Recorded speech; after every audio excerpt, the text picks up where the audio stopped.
성도 여러분 안녕하십니까? 오늘의 말씀은 느헤미야 6장 1절에서 14절 말씀입니다. 오늘 말씀에서는 느헤미야와 함께하는 이스라엘 백성들이 추진하고 있는 예루살렘 성벽의 재건축과 성전 재건축이 거의 완성 단계에 이르고 있습니다. 성벽 자체는 사실상 다 끝난 단계이며 이제 그 도시에 문들만 달면 되는 상황입니다. 이제 건축의 마지막 단계에 들어섰기 때문에 느헤미야와 이 재건축을 반대했던 사람들, 그리고 이스라엘 백성들이 다시 회복되는 것을 보기 싫어하는 반대하는 사람들은 시간이 얼마 남지 않은 것을 알고 더 열심히 반대하기 시작했습니다. 오늘 말씀에 나와 있는 내용들이 느헤미야를 반대하는 사람들이 어떠한 행동들을 했는지 보여주고 있습니다. 이제 성벽 건축은 사실상 끝난 것을 알고 있기 때문에 느헤미야를 밖으로 유인하기 위해서 편지를 보내어 마치 앞으로 어떻게 해야 될지 계획을 같이 하자, 그래도 같이 대화를 나누어 보자라는 내용으로 느헤미야를 바깥으로 유인하려고 시도했었습니다. 한 번 한 것이 아니고 심지어 같은 편지를 4번이나 보내서 그때마다 느헤미야가 본인은 지금이 중요한 일을 놓고 갈 수가 없다라고 대답했었습니다. 아주 끈질기게 하나님의 일을 방해하려고 했던 것입니다. 그리고 5절 말씀에 보시면 그들이 보낸 마지막 편지는 거의 협박으로 들립니다. 그 편지의 내용에는 느헤미야가 예루살렘에서 스스로 왕이 되려고 하여 반역을 하려고 하는 것이다라는 소문이 돌고 있으니 이 문제를 해결하기 위해서 제발 같이 만나자라고 당부하고 있습니다. 그리고 5절 말씀에서는 구체적으로 그 전달된 편지가 봉하지 않은 편지였다고 기록되어 있습니다.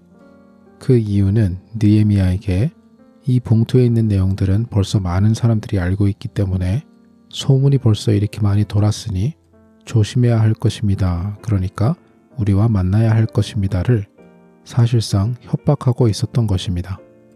느헤미야는 그들에게 답하여 이 모든 것들은 당신들이 만들어낸 거짓 소문밖에 되지 않는다라고 확실하게 못을 박습니다. 이처럼 느헤미야를 반대하는 사람들은 다양한 방법으로 그리고 아주 끈질기게 하나님의 뜻이 이루어지지 않게, 하나님의 일이 더 이상 진전되지 않게 계속 막으려고 시도했었습니다. 여기서 우리에게는 느헤미야의 반응이 중요합니다. 9절 말씀을 보시면 느헤미야가 이 모든 상황을 이해하여 느헤미야가 이들의 말에 속아 직접 나가서 그들을 만나지 않더라도 느헤미야와 함께하는 사람들을 낙심을 시켜 일을 하기 힘들게 만들어서 이 성벽 작업이 끝나지 않게 하려고 시도했다는 것을 잘 알고 있었습니다. 하지만 9절 말씀 후반을 보시면 이 상황 가운데 느헤미야가 하나님에게 했던 기도는 이 못된 사람들을 벌해주세요. 이 사람들이 우리를 더 이상 방해하지 못하게 해주세요가 아니었습니다. 오히려 이 상황에서 그들이 우리를 일하게 못하려고 적극적으로 막는 상황에서 하나님, 나의 손에 힘이 있게 하여 주세요라고 간절히 기도하고 있습니다. 이 어려운 상황, 나를 적대시하고 나를 방해하려는 이 모든 상황에도 불구하고 하나님의 일을 놓지 않고 더 힘내어 주님의 일과 주님의 뜻에 섬기게 해달라고 기도하고 있는 것입니다. 그리고 10절 말씀을 보시면 느헤미야가 그래도 자신의 편이라고 생각했던 사람이 지금 느헤미야를 죽이려고 하는 사람들이 많으니 지금 같이 하나님의 성전에 들어가서 그들이 접근하지 못하도록 우리가 문을 닫아버리자라고 조언까지 했었습니다. 이 조언에는 2가지 문제가 있습니다. 첫 번째로는 예루살렘을 다시 세우는 이 모든 작업에 주도하는 사람이 도망가는 것처럼 보이는 것이 첫 번째 문제이며, 2번째 문제는 하나님의 성전 안쪽까지 들어가려면 레위지파 중에서 제사장들만 할 수 있는 일이었습니다. 그렇기 때문에 사람들에게 희망을 주지 못할 망정 하나님의 법까지 어기면서 느헤미야 당신의 목숨을 건져야 한다라고 나쁜 조언을 해주고 있는 것입니다. 느헤미야는 이 사람 또한 자신의 적군들의 뇌물을 받아 느헤미야를 넘어뜨리려고 했다는 것을 깨닫게 됩니다. 그리고 마지막 14절에서는 자신을 해하려고 하거나 넘어뜨리려고 했던 모든 사람들을 하나님께서 꼭 기억해달라고 기도하면서 오늘 말씀이 끝납니다. 우리가 그리스도인으로서 세상 가운데 살아갈 때에는 항상 우리를 적대시하는 사람들이 있기 마련입니다. 물론 오늘 말씀처럼 이렇게 적극적으로 대놓고 우리를 반대하는 사람들은 없을 수도 있습니다.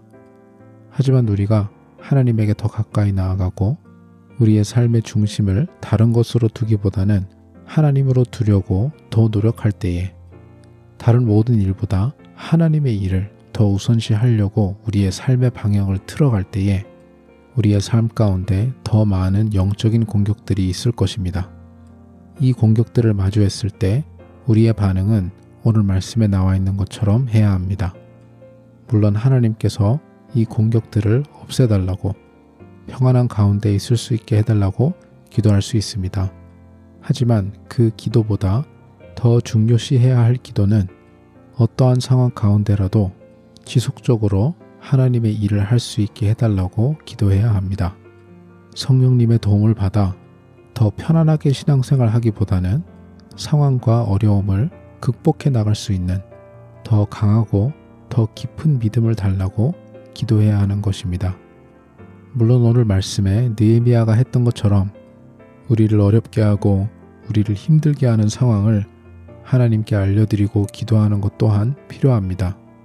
하지만 하나님께서는 단순히 예루살렘 성벽과 성전이 재건되는 것만을 원하시는 것이 아니었습니다. 결국에는 하나님을 따르고 하나님을 섬기는 사람들의 믿음이 더욱더 강해지며 어떠한 상황이 닥쳐도 결국에는 하나님께서 승리할 것이다라는 확신을 가진 하나님의 백성 느헤미야 같은 사람들을 많이 세우기를 하나님께서는 원하셨습니다. 이렇게 믿음이 강해지려면 그리고 다른 어떤 것보다 하나님을 더욱 깊게 의지하는 사람들이 되려면 쉽게 하나님의 일을 이루어 나가는 것보다 성령님께서 주시는 믿음과 담대함으로 어려움들을 헤쳐나가고 이겨나가는 것이 필요할 때가 많습니다. 우리가 주님에게로 가까이 가는 것을 포기하지 않을 때 하나님의 도움을 받아 더 굳센 믿음과 손으로 주님의 일을 해나갈 때에 그때야말로 느헤미야처럼 하나님의 위대하심을 경험할 수 있는 기회들이 많아지게 됩니다. 날마다 그 하나님의 능력을 경험하는 저와 여러분이 되시기를 간절히 소망합니다. 기도하겠습니다. 하나님 아버지, 주님께 가까이 나가고 주님 앞에 순종하는 삶을 살려고 할 때에 우리를 방해하고 넘어뜨리려고 하는 세력들이 너무나 많은 것을 고백합니다.